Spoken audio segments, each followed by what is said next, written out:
ڕێکەوتی 26 گوڵانی ساڵی 1359 هەتاوی هاوڕێ محەممەد گەڕوسی لە جەریانی هێرشی دووهەمی ڕژیم بۆ سەر کوردستان لە شاری بانە گیانی ئازیزی بەخت کرد.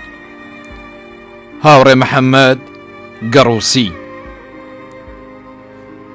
ڕێکەوتی 26 گوڵانی ساڵی 1362 هەتاوی هاوڕێ خالید فەرهادزادە ناسراو بە وەستا عەبدوڵڵا کادری لێهاتوو لە مێژینەی کۆمەڵە لە کاتی بەڕێوەبردننی مەعموریەتێکی تەشکیلاتی لە ناوچەی ئالانی سەردەشت لە نیزیک ئاوایی تێت گیانی ئازیزی بەخت کرد.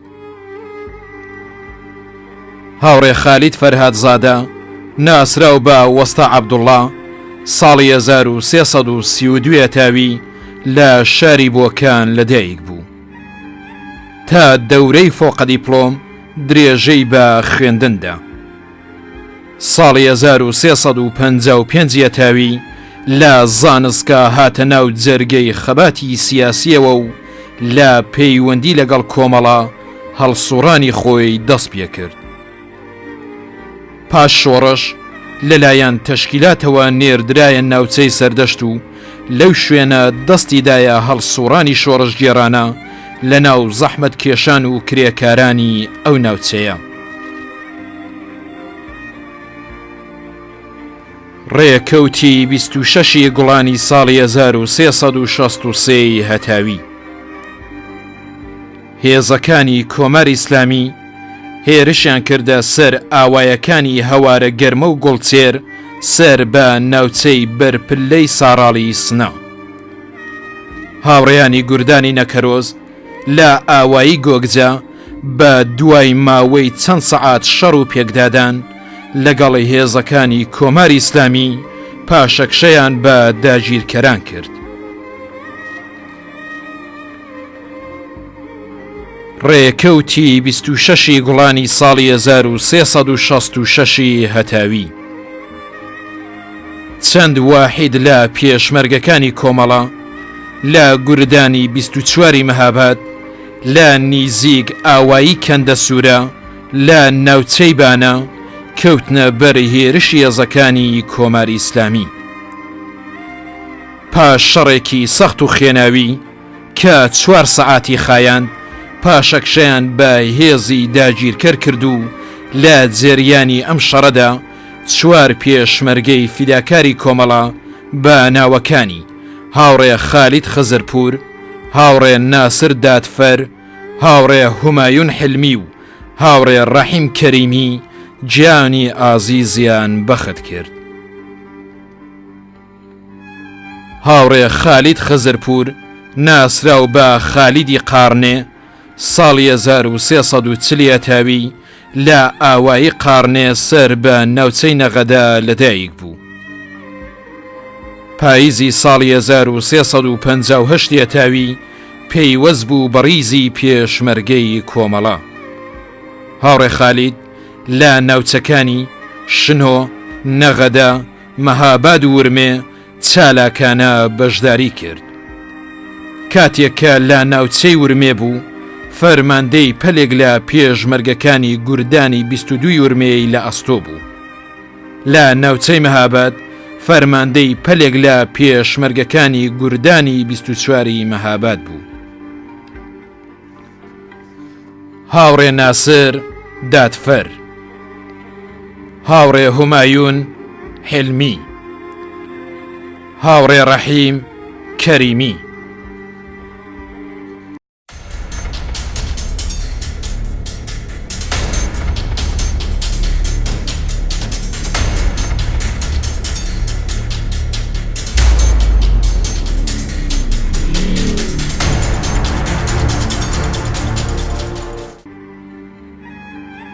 ڕێکەوتی 27 گوڵانی ساڵی 1362 هەتاوی هێزەکانی کۆماری ئیسلامی لە ڕێگاکانی مەریوان سەقسنە نیشتەجێ بوون و لەم شوێنەدا پێشمەرگەکانی گوردانی کاکفوئاد و گوردانی نەکەرۆز بەرەنگاریان بوونەوە و بەم جۆرە هێزەکانی ڕژیم تووشی زەرەر و زیانێکی قورس هاتن. هەر لەم ڕۆژەدا ژمارەیەک لە پێشمەرگەکانی کۆمەڵە لە گوردانی شاهۆ لەگەڵ بەکرێگیراوانی کۆماری ئیسلامی لە بەرزایەکانی سۆڵا بز کە کەوسان و دەرەهۆوان سەر بە ناوچەی خۆرخڕەی سەقز تووشی شەڕێکی درێژخایەن بوونەوە و ئاکامی ئەم شەڕە بوو بەهۆی کوژرانی 30 کەس لە بەکرێگیراوانی ڕژیم و برینداربوونی ژمارەیەکی زۆریان. هەروەها هاوڕێیانی پێشمەرگە لە گوردانی شوان هەر لەم ڕۆژەدا بە ماوەی 15 سەعات لە بەرامبەری هێرشی هێزەکانی ڕژیم بۆ سەر ئاوایی کۆڵ سەر بە ناوچەی ساڕاڵی سنە وەستانەوە و ئەم بەرەنگاریەش بوو بەهۆی کوژرانی 50 کەس لە بەکرێگیراوانی ڕژیمی کۆماری ئیسلامی.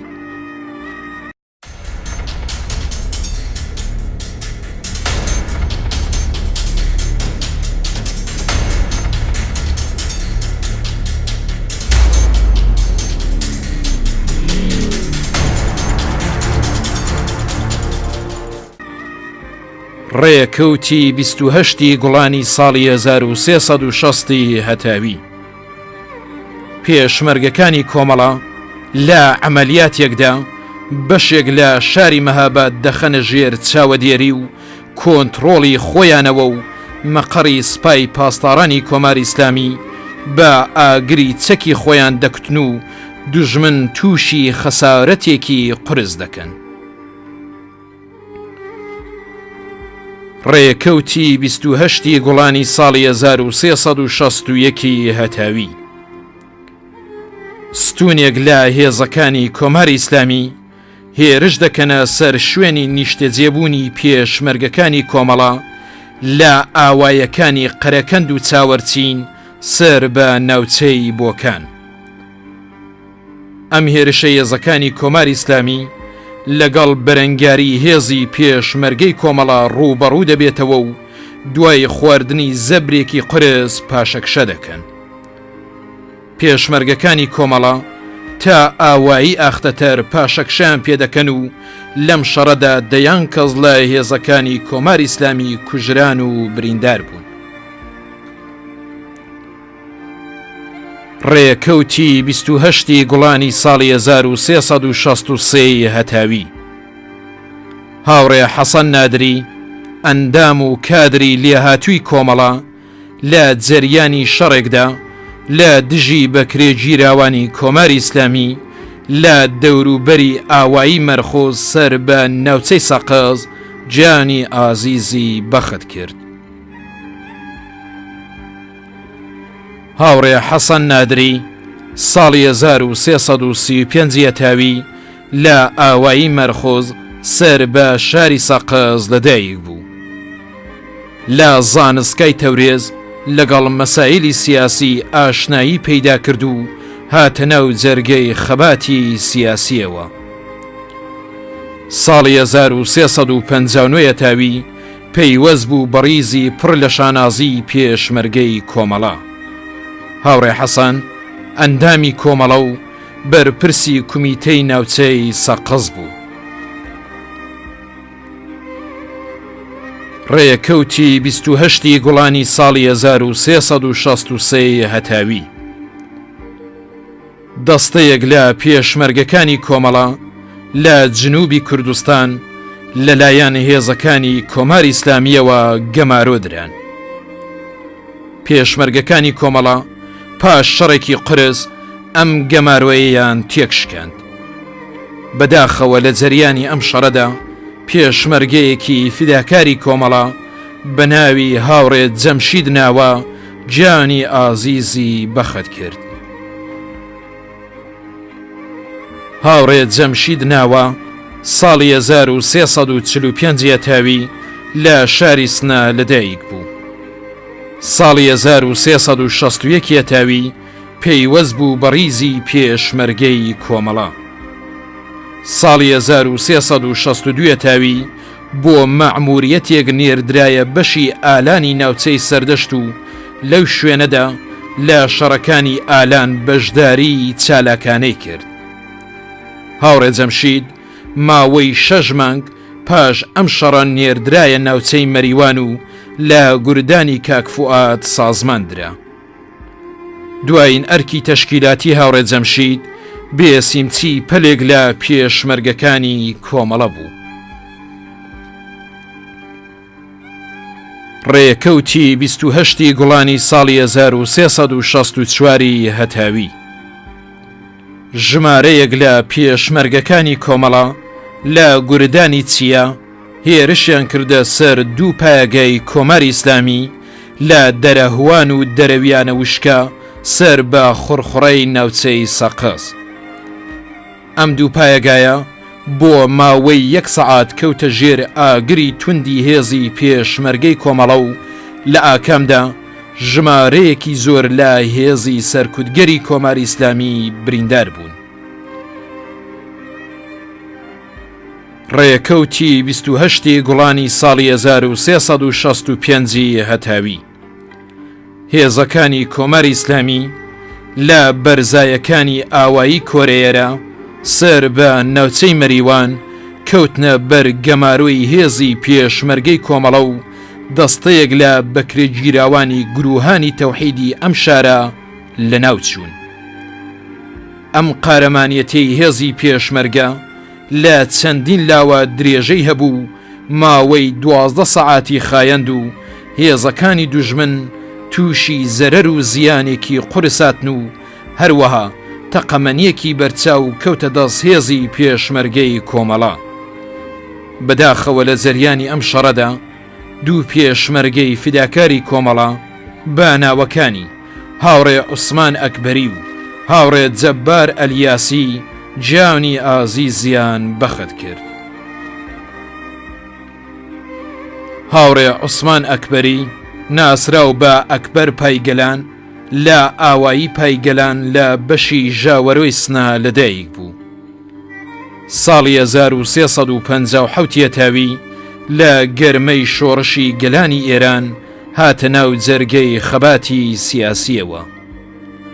پاش ڕاپەڕینی گەلانی ئێران پەیوەندی بە کۆمەڵەوە گرت و دەستی کرد بە چالاکی و هاوینی ساڵی 1363 تاوی هاتە ناو ریزی پێشمەرگەی کۆمەڵە و لە زستانی ساڵی 1364 تاوی لە دەستەی ڕێخستنی ژاوەرە و کەڵاتەرزان سازماندرا.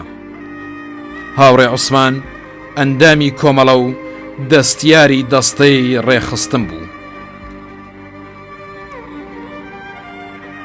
هاوڕێ جەبار ئەلیاسی ناسراو بە جەبارە چکۆل لە ئاوایی بێساران سەر بە ناوچەی سنا لەدایک بوو. ساڵی 1360 تاوی بە هۆی بوونی مەقەڕێکی کۆمەڵە لە ئاوایی کەڵاتێ کە بۆ کارچوو بووە ئەو ئاواییە لەگەڵ ئامانجەکانی کۆمەڵە ئاشنایەتی پەیدا کرد. دوای ماوەیەک داواکاری پەیوەستبوون بە هێزی پێشمەرگە دەبێ، بەڵام بەهۆی کەمی تەمەنیەوە وەرناگیرێت و بەهۆی پێداگری زۆر لە مەقەڕ دەمێنێتەوە و بۆ بەشێک لە کارەکان لەوانە کاری تەدارکات یارمەتی هێزی پێشمەرگەی کۆمەڵە لەو مەقەڕە دەبێت. ڕێکەوتی 28 گوڵانی ساڵی 1366 هەتاوی پێشمەرگەکانی کۆمەڵە لە بەرزایەکانی کانی پەری و باینجان لە بەشی سەرشیوی ناوچەی سەقەز لەگەڵ هێرشی هێزەکانی کۆماری ئیسلامی ڕوبەڕوو بوونەوە. لەم شەڕەدا کە 15 سەعاتی خایاند هێزی پێشمەرگەی کۆمەڵە زەبرێکی قورسی لە بەکرێگیراوانی ڕژیم وەشاند. لە جەریانی ئەم شەڕەدا پێشمەرگەیەکی فیداکاری کۆمەڵە بە ناوی هاوڕێ ئیسماعیل مستەفا نژاد جیانی ئازیزی بەخت کرد. هاوڕێ ئیسماعیل مستەفا نژاد ساڵی 1339 تاوی لە شاری مەهاباد لەدایک بوو. هاوکات لەگەڵ ڕاپەڕینی گەلانی ئێران لەگەڵ مەسایلی سیاسی ئاشنایی پەیدا کرد. دوای ڕاپەڕین پەیوەندی بە کۆمەڵەوە گرت. ساڵی 1365 یەتاوی پەیوەست بوو بە ڕیزی پێشمەرگەی کۆمەڵە. ڕێکەوتی 28 گوڵانی ساڵی 1370 هەتاوی پێشمەرگەکانی کۆمەڵە بە مەبەستی جەولەیەکی سیاسی نظامی چوونە ناوچەی مەریوان.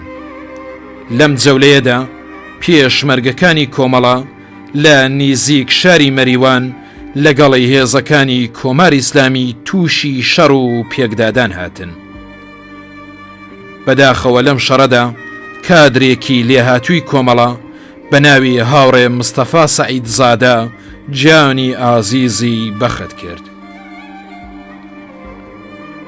هاوڕێ مستەفا سەعید زادە ساڵی 1331 یەتاوی لە ئاوایی بایەوە سەر بە ناوچەی خاومیراوەی مەریوان لەدایک بوو. ساڵی 1357 یەتاوی پەیوەست بوو بە ڕیزی یەکێتی جوتیاران لە شاری مەریوان و لەم ڕیزەشدا دەوری کاری لە خۆینوان. بەهۆی دەستگیرکردنی هاوڕێ عەلی برای لەلایەن ڕژیمەوە و سەر لێ شێواوی بنەماڵەکەی نەیتوانی پەیوەست ببێت بە ڕیزی عەلەنی کۆمەڵەوە. بەڵام هاوڕێ مستەفا تا دوایین هەناسەکانی ژیانی لە بەشی تەشکیلە نەهێنی کۆمەڵەدا چالاکی کرد.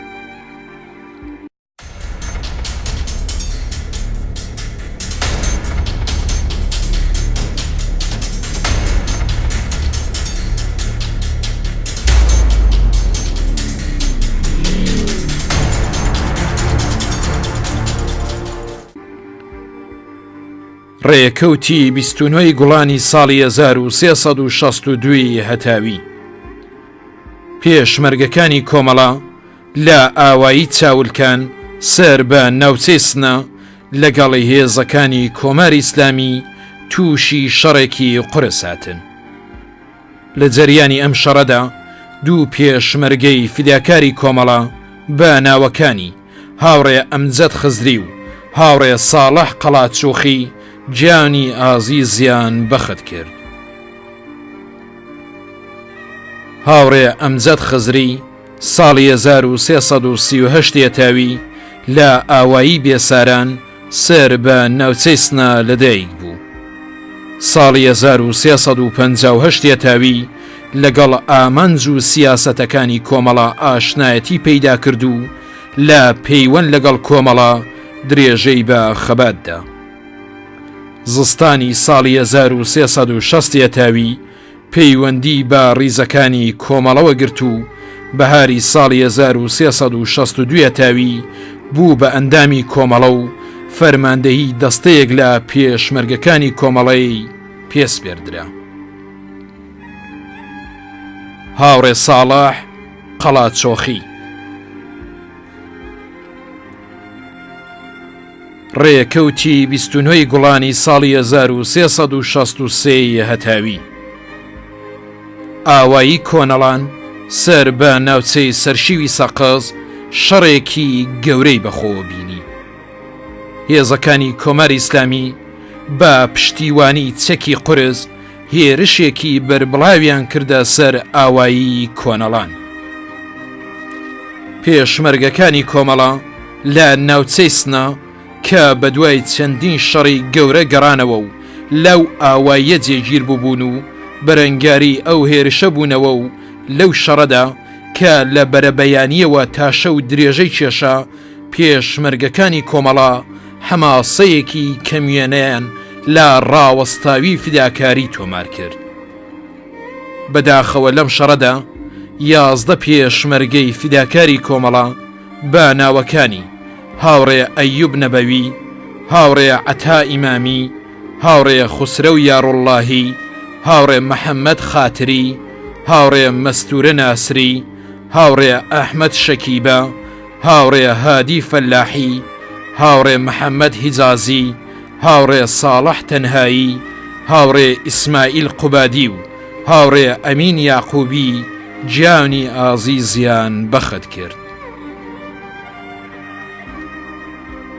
هاوڕێ ئەیوب نەبەوی ئەندامی کومیتەی مەڵبەندی جنوبی کوردستان ساڵی 1327 تاوی لە ئاوایی زەلکە سەر بە شاری سنە لەدایک بوو.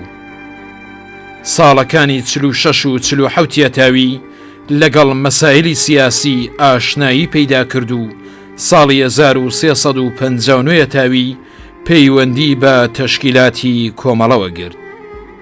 هاوڕێ ئەیوب یەکێک لە دامەزرێنەرانی جەمعیەتی دیفاع لە ئازادی و ئینقلاب لە شاری سنە بوو. هاوڕێ ئەیوب چەند بەرپرسایەتی جۆرە و جۆری لەوانە بەرپرسی تەشکیلاتی کۆمەڵە لە شاری سنە و هەروەها بەرپرسایەتی تەشکیلاتی کۆمەڵی لە ناوچەی دیواندەرە لە ئەستۆ بوو. هاوڕێ ساڵح تەنهایی ساڵی 1339 تاوی لە ئاوایی نەجەفاوە سەر بە ناوچەی کامیاران لەدایک بوو.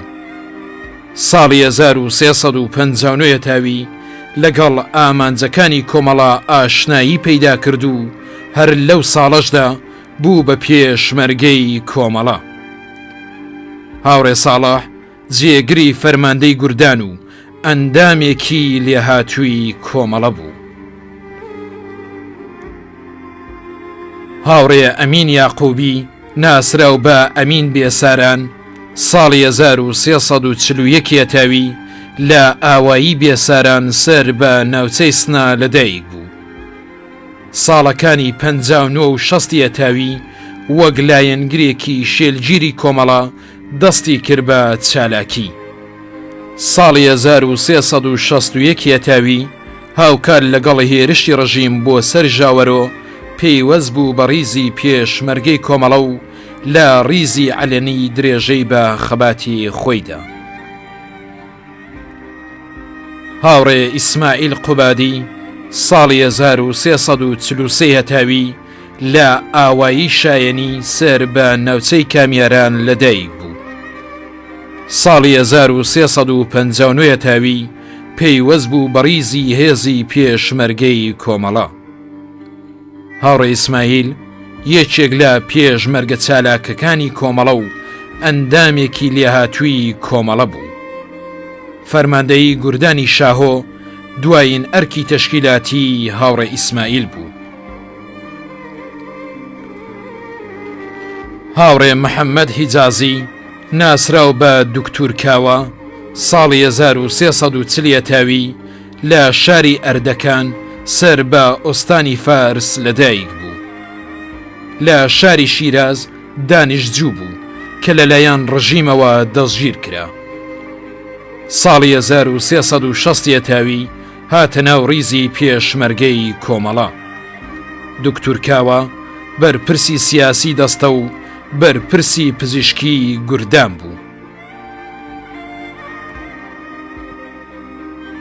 هاوڕێ ئەحمەد شەکیبە ناسراو بە سیروان ساڵی 1329 تاوی لە شاری سنە لەدایک بوو.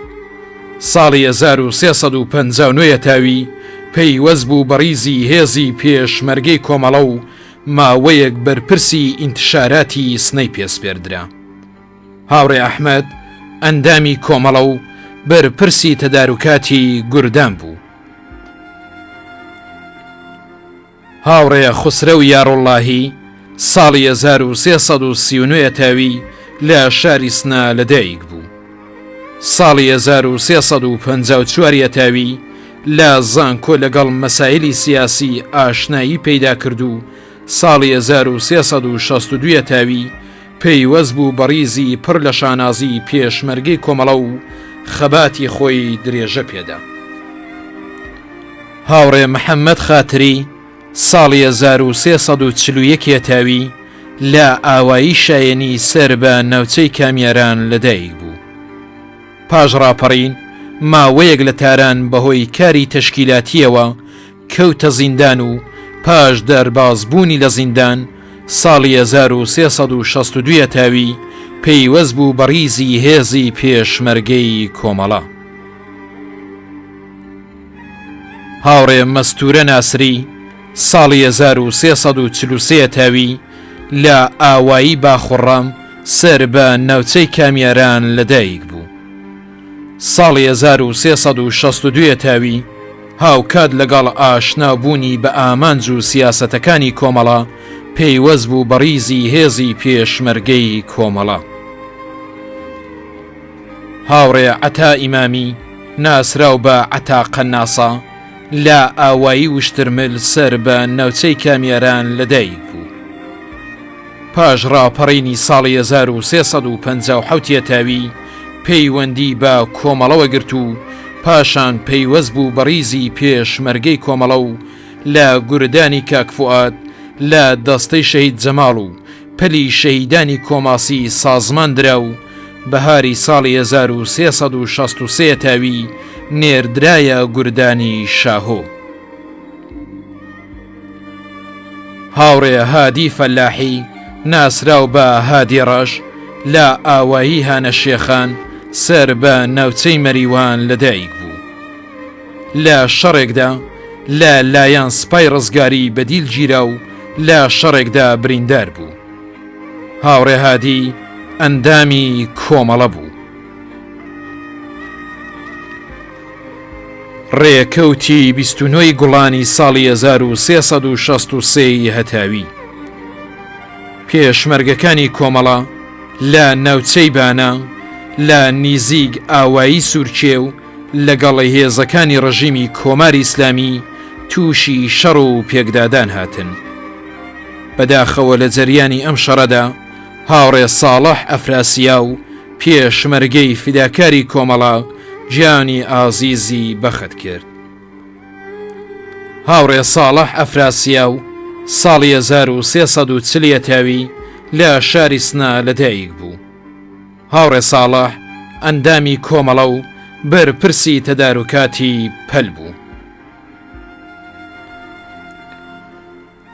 ڕێکەوتی 29 گوڵانی ساڵی 1364 هەتاوی هێزەکانی کۆماری ئیسلامی هێرشێکی بەربڵاویان کردە سەر چەند ئاوایی سەر بە ناوچەی سەقز کە بریتین لە ئاوایەکانی تەوەقڕان، ئەسراوە، کانی جەژنی، ئاختەپە، ئارەبەغڵ و پیروێنس و لەگزی. ڕژیم هێزێکی زۆری لە شارەکانی تەورێز، مەراغە، سنە و دیواندەرە و کامیاران هێنا بوو. ئەم هێرشەی ڕژیم کە لە دوو شوێنەوە بە ناوەکانی شاخی مەلا محەممەد و ئاڵکەڵ دەستی پێکرد و 13 سەعاتی خایاند. لە ئاکامی ئەم هێرشەدا 70 کەس لە هێزەکانی کۆماری ئیسلامی کوژران و ژمارەیەکی دیکەش بریندار بوون و بەداخەوە دوو پێشمەرگەی فیداکاری کۆمەڵە بە ناوەکانی هاوڕێ سولەیمان ڕەحمانی فەرماندەی پەل و هاوڕێ ئەبوبەکر مەولەوی فەرماندەی دەستا گیانی ئازیزیان بەخت کرد. هاوڕێ سولەیمان ڕەحمانی ناسراو بە سولەیمان حەوتەوانە لە ئاوایی حەوتەوانە سەر بە شاری مەهاباد لەدایک بوو. ساڵی 1358 تاوی پەیوەندی بە کۆمەڵەوە گرت. ساڵی 1359 تاوی پەیوەست بوو بە ڕیزی پێشمەرگەی کۆمەڵە. ساڵی 1361 تاوی بەرپرسی گروهی شناسایی و ساڵی 1363 تاوی فەرماندەی واحدی 12 گوڵان بوو. هاوڕێ ئەبوبەکر مەولودی ساڵی 1337 تاوی لە پەسوێ سەر بە ناوچەی پیرانشار لەدایک بوو. پاش ڕاپەڕینی گەلانی ئێران بە دژی ڕژیمی پاشایەتی پەیوەندی بە کۆمەڵەوە گرت. ساڵی 1361 تاوی پەیوەست بوو بە ڕیزی پێشمەرگەی کۆمەڵە. هاوڕێ ئەبوبەکر ماوەیەک لە گوردانی 24 مەهاباد سازمان درا. پاش ماوەیەک لە بەشی شناسایی سازمان درا و لە ناوچەکانی بۆکان، مەهاباد، مەریوان و هەورامان دەستی دایە هەڵسوڕان. دوایین شوێنی چالاکی هاوڕێ ئەبوبەکر گوردانی 26 سەقز بوو کە لەم گوردانەدا فەرماندەی دەستەیەک لە پێشمەرگەکانی لە ئەستۆ بوو. هاوڕێ ئەبوبەکر بەرەندامی کۆمەڵە بوو. ڕێکەوتی 29 گوڵانی ساڵی 1364 هەتاوی ژمارەیەک لە پێشمەرگەکانی کۆمەڵە لە گوردانی کاکفوئاد چوونە ناو شاری مەریوان و لە ساعات 11 شەودا هێرشیان کردە سەر بارەگاکانی هێزەکانی کۆماری ئیسلامی و لە ئاکامدا 20 کەس لە هێزەکانی کۆماری ئیسلامی کوژران و ژمارەیەکی زۆریش بریندار بوون و لە ئاکامی ئەم هێرشەدا بەشێکی زۆر لە بیناکانیان ڕووخا. ئەم هێرشەی هێزەکانی پێشمەرگەی کۆمەڵە تا ساعات 12 شەو درێژەی کێشا و دواتر پێشمەرگەکانی کۆمەڵە بە سڵامەت گەڕانەوە شوێنەکانی خۆیان.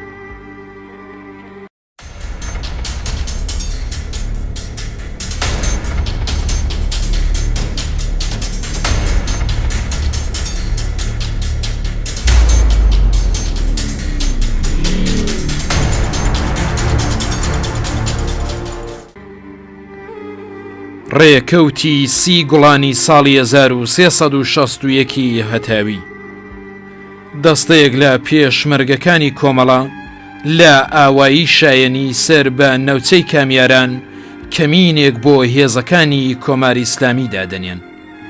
لەم شەڕەدا زیاتر لە 20 کەس لە بەکرێ گیراوانی کۆماری ئیسلامی کوژران و بریندار بوون.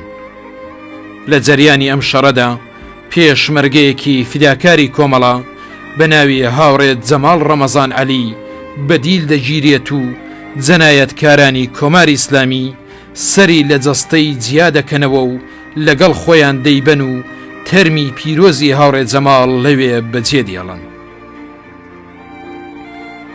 هاوڕێت جەماڵ ڕەمەزان عەلی ساڵی 1338 هەتاوی لە شاری سنە لەدایک بوو. لە هێرشی هێزە داگیرکەرەکانی کۆماری ئیسلامی لە 28 گەلاوێژی ساڵی 1358 هەتاوی پەیوەست بوو بە ڕیزی پێشمەرگەی کۆمەڵە. دوایین ئەرکی تەشکیلاتی هاوڕێت جەماڵ فەرماندەی نیزامی پەلێک لە پێشمەرگەکانی کۆمەڵە بوو. هاوڕێت جەماڵ برای هاوڕێی گیانبەخت کرد و جەمیل ڕەمەزان عەلیە. ڕێکەوتی 30 گوڵانی ساڵی 1364 هەتاوی هێزەکانی کۆماری ئیسلامی هێرشیان کردە سەر هەندێک لە ئاوایەکانی دەوروبەری شاری مەریوان کە لەگەڵ بەرەنگاری هێزی پێشمەرگەی کۆمەڵە بەڕەوڕوو بوونەوە. پاش 9 سەعات شەڕ و پێکدادان لە نێوان هێزەکانی ڕژیم و هێزی پێشمەرگەی کۆمەڵە ژمارەیەکی زۆر لە هێزەکانی ڕژیم کوژران و بریندار بوون و پاشان پێشمەرگەکانی کۆمەڵە بە سڵامەت گەڕانەوە شوێنەکانی خۆیان. ڕێکەوتی 30 گوڵانی ساڵی 1366 هەتاوی هاوڕێ ئەحمەد جاڕۆڵاهی لایەنگری تێکۆشەری کۆمەڵە و باوکی هاوڕێی گیانبەخت کرد و کەریمار پیجی بە هۆی نەخۆشی دڵ لە ئاوایی شاڵگە لە بەشی گەورکی سەردەشت ماڵاوایی لە ژیان کرد. هاوڕێ ئەحمەد جاڕۆڵاهی ناسراو بە وەستا ئەحمەدی ڕەنگڕێز ساڵی 1370 هەتاوی لە شارۆچکەی نۆتشەی هەورامان لەدایک بوو. لەگەڵ ئاشکرابوونی خەباتی کۆمەڵە لەگەڵ سیاسەت و ئامانجەکانی کۆمەڵە ئاشنایی پەیدا کرد. هاوڕێ ئەحمەد تا دوایین هەناسەکانی ژیانی وەک لایەنگرێکی شێلگیری کۆمەڵە درێژەی بە هەڵسوڕانی خۆیدا.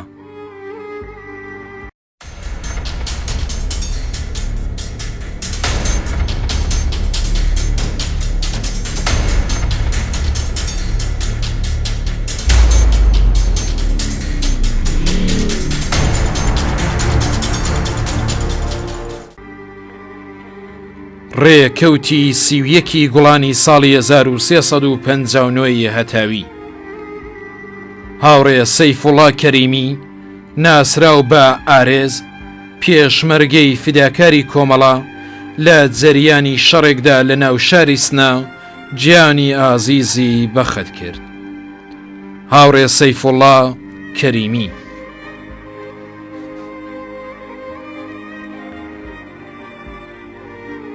ڕێکەوتی 31 گوڵانی ساڵی 1364 هەتاوی. پێشمەرگەکانی کۆمەڵە چوونە ناو شاری سەقز و لە سەعات 4 پاژنیوەڕۆ لە شەقامەکانی شاری سەقز سەقامگیر بوون و لەگەڵ بەکرێگیراوانی کۆماری ئیسلامی تووشی شەڕ هاتن. لە جەریانی ئەم شەڕەدا یەکێک لە بەکرێگیراوانی کۆماری ئیسلامی بە ناوی کەریم چەتا کوژرا. ڕێکەوتی 31 گوڵانی ساڵی 1363 هەتاوی. هێزە داگیرکەرەکانی کۆماری ئیسلامی لە چەندین شوێنەوە لە جادەی سنەمەریوان هێرشێکی بەربڵاویان هاوکار لە دوو ناوچەی کۆماسی و کەڵاتەرزان دەست پێ کرد. پێشمەرگەکانی گوردانی شوان و ئارێز سەر بە تیپی 11 سنە بەرەنگاری ئەم هێرشە بوونەوە و دوای 15 سەعات شەڕ و پێکدادان لە نێوان هێزی پێشمەرگەی کۆمەڵە و داگیرکەرانی کوردستان 140 کەس لە بەکرێگیراوانی ڕژیم کوژران. لە جەریانی ئەم شەڕەدا دوو پێشمەرگە و ئەندامی کۆمەڵە بە ناوەکانی هاوڕێ محەممەد حوسێن سۆهراب نژاد و هاوڕێ شاهرام سوبحانی گیانی ئازیزیان بەخت کرد. هاوڕێ محەممەد حوسێن سۆهراب نژاد ناسراو بە عومەر دەبابە ساڵی 1342 هەتاوی لە شاری سنا لەدایک بوو. بەهاری ساڵی 1359 هەتاوی هاتە ناو ڕیزی پێشمەرگەی کۆمەڵە. هاوڕێ محەممەد حوسێن ئەندامی کۆمەڵە و فەرماندەی دەستەیەک لە پێشمەرگەکانی کۆمەڵە بوو. هاوڕێ شەهرام سوبحانی ناسراو بە خەلیلە سوور ساڵی 1343 هەتاوی لە ئاوایی حەسار چەرم و سەر بە شاری دیواندەرا لەدایک بوو. ڕێکەوتی 31 گوڵانی ساڵی 1363 هەتاوی. هێزەکانی کۆماری ئیسلامی هێرشیان کردە سەر ئاوایەکانی بەشی خۆرخۆڕەی ناوچەی دیواندەرە کە لەگەڵ مقاومەت و خۆراگری هێزی پێشمەرگەی کۆمەڵە لە گوردانی کاوە ڕوبەڕوو بوونەوە و لە ئاکامدا 80 کەس لە بەکرێگیراوانی ڕژیم کوژران. لە جەریانی ئەم شەڕەدا پێشمەرگەیەکی فیداکاری کۆمەڵە بە ناوی هاوڕێ عەلی نیکبەخت گیانی ئازیزی بەخت کرد. هاوڕێ عەلی نیکبەخت ساڵی 1342 هەتاوی لە شاری دیواندەرە لەدایک بوو. ساڵی 1357 هەتاوی پەیوەندی بە کۆمەڵەوە گرت و وەک لاوێکی هەڵسوڕا و چالاک لە بنکەی لاوانی کۆمەڵە لە شاری دیواندەرە چالاکی خۆی دەست پێ کرد. هاوڕێ عەلی ساڵی 1360 هەتاوی هاتە ناو ڕیزی پێشمەرگەی کۆمەڵە و لە هێزی کاوە لە ناوچەی دیواندەرە سازماندرا. هاوڕێ عەلی لە درێژەی هەڵسوڕانیدا وەک جێگری فەرماندەی دەستەیەک لە پێشمەرگەکان لە گوردانی کاوە سازماندرا.